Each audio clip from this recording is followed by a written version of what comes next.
السلام عليكم ورحمة الله وبركاته. كيف تتعلم الأرقام بسهولة؟ لي نيميرو اون فرونسي. مزيان. بغينا نعرفوا كيفاش نتعلموا شي طريقة اللي غادا علمنا الأرقام بسرعة وسهولة وما ننساوهاش إن شاء الله. فنبداو على بركة الله. الأرقام سهلين جدا.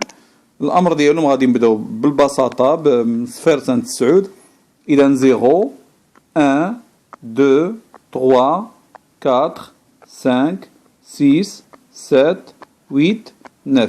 إذا هذه أول خطوة، وأنك تحفظ من صفر حتى 9. الأغلبية هادو كيكونوا الناس حافظينهم كاملين، ولكن في حالة ما إذا كنت أنت أول مرة غتبدا هاد الحروف هادو، غتبدا الفيديو من الأول. احفظ من 0 حتى 9. 0 1 2 3 4 5 6 7 8 9. أحسن نصيحة اللي نقدر نعطيك إذا كنت أول مرة غتقرا هاد الأرقام ولا غتحفظهم، فاحفظ هيدا ومن بعد حفظهم بالمقلوب. ياك بدا 9 8 7 6 5 4 3 2 1 0. يعني تعلموا من نيشان وتعلموا بالمقلوب، ديك الساعات ما عمرهم يتنساو لك. عادة الناس كيبداو يتعلموا الأرقام 1 2 3 حتى كيوصل 9، ومن بعد كيكمل أرقام آخرين. اللي غيبقى هو أن اللحظة اللي بغي نسولك أنا على هذا الرقم هذا، خصوصا إذا كان جديد عليك، غيجيك صعوبة. إذا ضروري خصك تقول 0 1 2 3 4 عاد دوصل 5، عاد تقدر تقول لي 5. ياك فعادة التلاميذ هيدا كيوقع لهم. ندوزو الآن بعد ما كملنا من صفر ل 9 غادي ندوزو من 10 ل 19.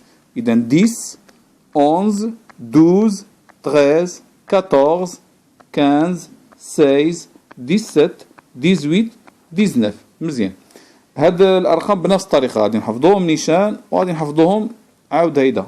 عاود نقولو عاود 19 18 17 16 15 14 13 12 11 و 10. مزيان. المشكل اللي كيوقع هو دائما التلاميذ ولا الناس حين كيبداو يتعلموا اللغه الفرنسيه جديده، عاده من 10 حتى 19 كيوقع لهم فيه مشكل كبير بزاف. لهذا ننصحك انك تكررهم وتكررهم وهضمهم مزيان. اذا هذه اول خطوه اللي غادي نبداوها، واننا غادي نحفظوا من 1 حتى 9 ومن بعد من 10 حتى 19. وغادي تكون هذه اول مرحله. غادي نخليك انك تهضمها وتضبطها، وديك الساعات نستمر.